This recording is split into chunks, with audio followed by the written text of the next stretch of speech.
मैं हूं एलआर ख़ान और आप देख रहे हैं हमारा YouTube channel health corner. Dear audience, आज बैलेंस्ड फूड या बैलेंस्ड डाइट या मतवाज़िन ग़िज़ा पर बात कर रहे हैं।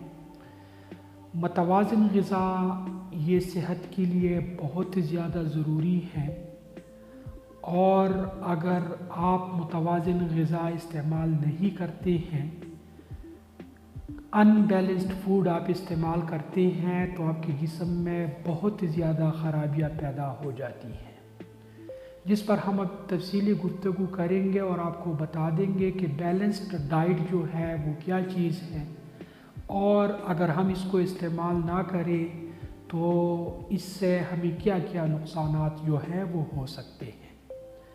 डियर ऑडियंस, जब हम फूड की बात करते हैं, हम जो कुछ खाते हैं बुनियादी तौर पर उसके 3 हिस्से हैं। एक न्यूट्रिएंट्स है, एक मिनरल्स है और एक वाटर है। न्यूट्रिएंट्स हर उस चीज़ को कहा जाता है जिसके अंदर कैलोरीज मौजूद होती हैं, यानी जिनको जब हम इस्तेमाल करते हैं तो उससे हमारे जिस्म में एनर्जी पैदा हो जाती है। उसी एनर्जी के ज़रिए हम डेली रूटीन के काम करते हैं। ये कार्बन और नाइट्रोजन पर मुश्तमिल मुरक्कबात होती हैं, बेसिकली ऑर्गेनिक कंपाउंड्स ही होती हैं। दूसरे नंबर पर इलेक्ट्रोलाइट्स है। इलेक्ट्रोलाइट्स फिर 2 किस्म है, इनमें एक मिनरल्स है और एक जो है वो सिंपल इलेक्ट्रोलाइट्स है। इलेक्ट्रोलाइट्स में कैल्शियम है, इसी तरह मैग्नीशियम है, क्लोरीन है, जो कि प्लस माइनस की सूरत में ये होते हैं। और मिनरल्स जो है इसमें भी बहुत सारी चीज़ें शामिल हैं, जिसमें क्या है सेलेनियम वगैरह है। ये मुख्तलिफ़ किस्म के मिनरल्स जो हम अक्सर फूड सप्लीमेंट के ऊपर देखते हैं, उनके पैकिंग के ऊपर, तो ये है। तब जो चीज़ है उसको वाटर आप जानते हैं।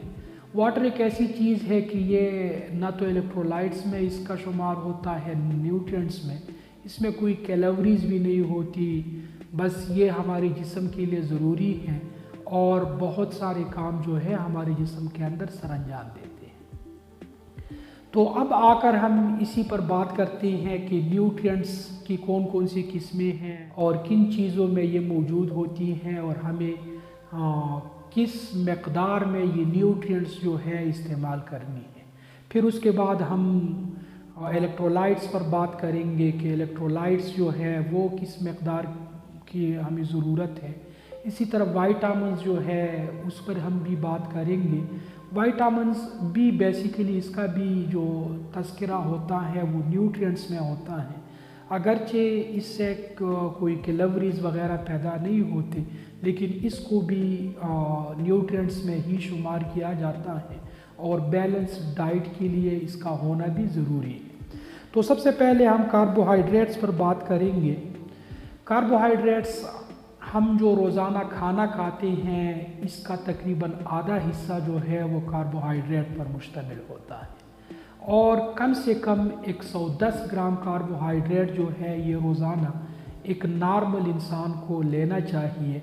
अगर ये मकदार 110 से कम हो जाए तो हमारे जिस्म में केटोसिस हो जाता है। केटोसिस क्या है? केटोसिस जब फैट्स की मेटाबॉलिज्म होती हैं, इंसान निहार मुँह रहता है ज़्यादा वक्त के लिए, तो इंसान के जिस्म के अंदर जो स्टोर फैट्स होते हैं वो टूट जाते हैं, उससे एनर्जी हासिल की जाती है।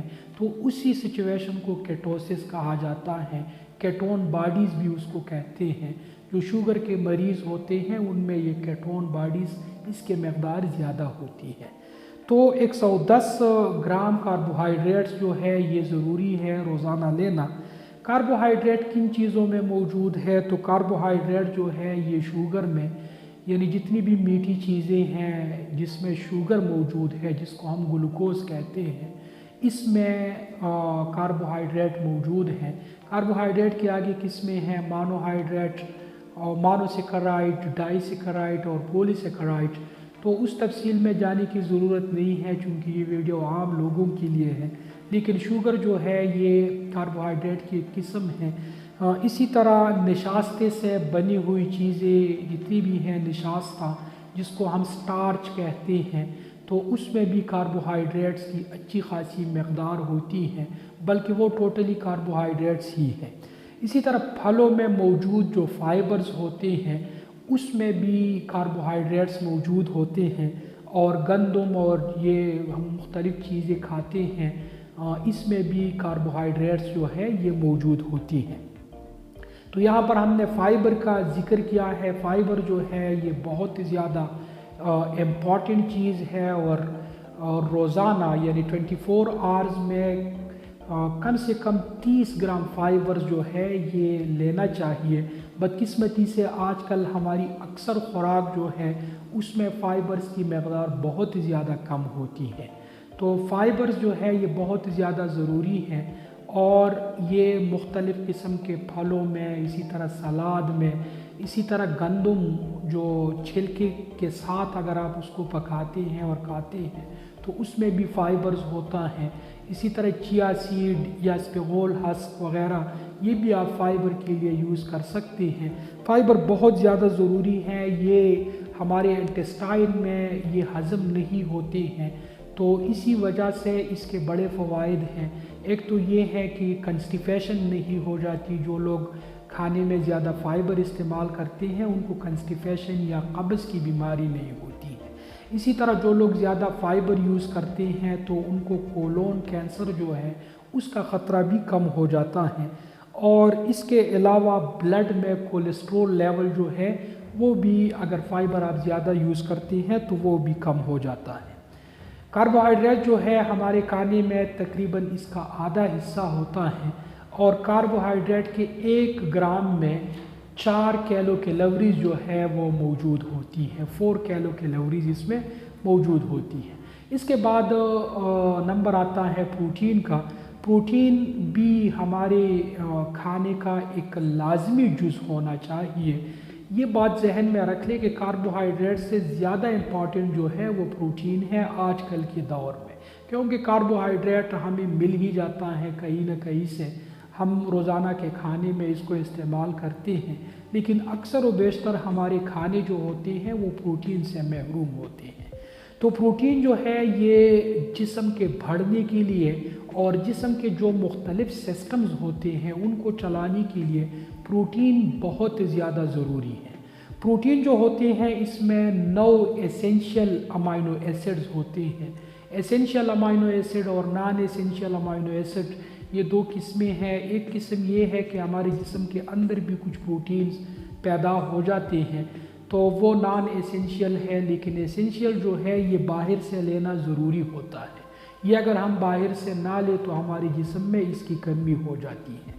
प्रोटीन मैंने कहा कि इसमें अमाइनो एसिड्स और नाइट्रोजन से मिलकर ये मुरक्कबात जो है ये वजूद में आते हैं, और अगर हमारे जिस्म को ये ना मिले तो हमारे जिस्म में इसकी कमी हो जाती है। हमारे जिस्म को रोज़ाना तकरीबन 150 ग्राम प्रोटीन की ज़रूरत होती है। प्रोटीन जो है 1 ग्राम प्रोटीन में 4 कैलो कैलोरीज जो है वो मौजूद होती हैं। और प्रोटीन की फिर आगे 2 किस्में हैं। एक हम गोश्त वग़ैरह से जो हैवानी ज़राए हैं, जो एनिमल सोर्सेज है उससे हासिल करते हैं, और कुछ हम नबाताती यानी पौधों से हासिल करते हैं।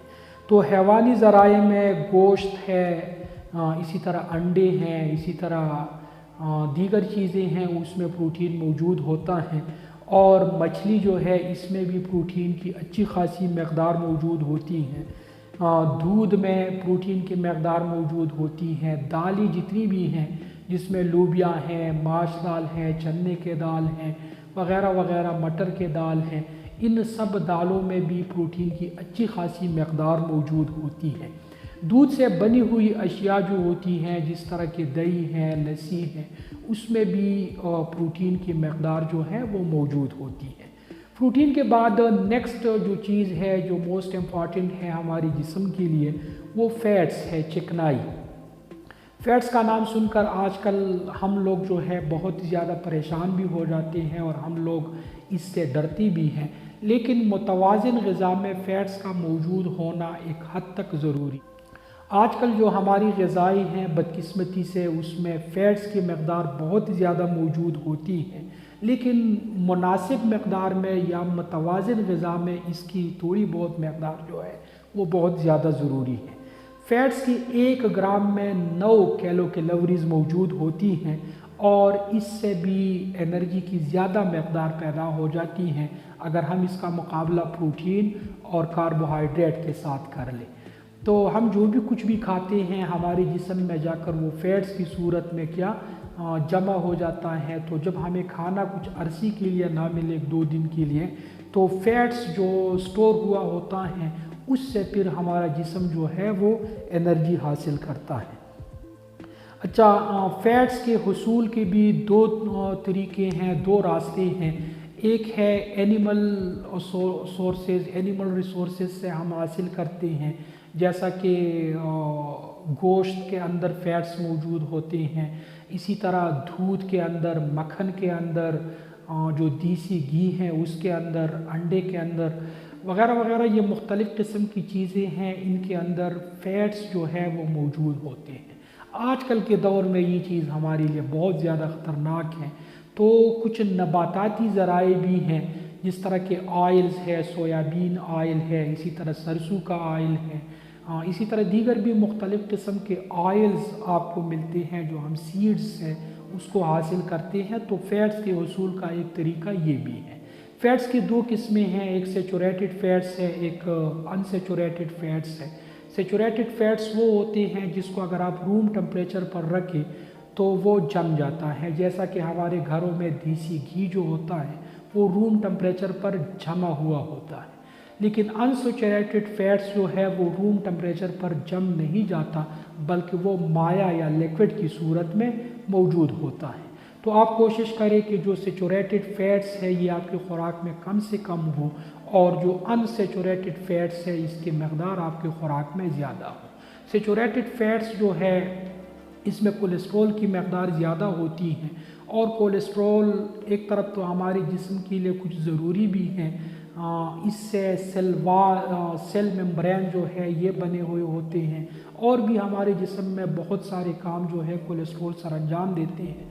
लेकिन जब ये नॉर्मल से बढ़ जाए, नॉर्मल जो वैल्यू है इसकी वो 200 या 250 तक है, इससे अगर ये ऊपर जाए तो फिर ये हमारे आर्टरीज़ में, ख़ासकर दिल के जो शरियाने हैं इसमें ये जम जाती हैं, जिसकी वजह से प्लेक बनते हैं और हमारी दिल की शरियाने तंग हो जाती हैं। तो अक्सर लोग कहते हैं कि उसको दिल का दौरा पड़ गया, उसको एंजाइना हो गया, तो ये कोलेस्ट्रॉल की वजह से होता है।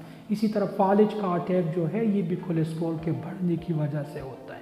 कोलेस्ट्रॉल की 2 किस्में हैं, LDL है और HDL है, उस पर फिर तफसीली गुफ्तगू करेंगे। लेकिन फ़िलहाल आप जहन में ये रख लें कि जिन ऑयल में कोलेस्ट्रॉल कम है आप वो ज़्यादा मकदार में इस्तेमाल करें, जिन घी में या जो भी प्रोडक्ट्स है जिसमें कोलेस्ट्रॉल की मकदार ज़्यादा है तो आप वो कम मकदार में इस्तेमाल करें। रेड मीट है, वाइट मीट है। रेड मीट में गाय का गोश्त या भैंस का गोश्त, जो बड़ा गोश्त जिसको हम कहते हैं, वो शामिल है। वाइट मीट में चिकन वगैरह शामिल है, या सी फूड जैसे मछली वगैरह ये इसमें शामिल है। तो आप वाइट मीट को ज़्यादा तरजीह दे दें। इसके बाद जी बारी आती है मिनरल्स की। तो मिनरल्स की मैंने आपको बात की कि इसमें कैल्शियम है, इसमें सोडियम है, इसमें क्लोरीन है, इसमें मैग्नीशियम है, इसमें सिलीनियम है, और भी बहुत सारे हैं, पोटाशियम वगैरह हैं। तो ये सब चीज़ें हैं, ये भी जिस्म की एक्टिविटीज़ को चलाने के लिए बहुत ज़्यादा मुफीद है।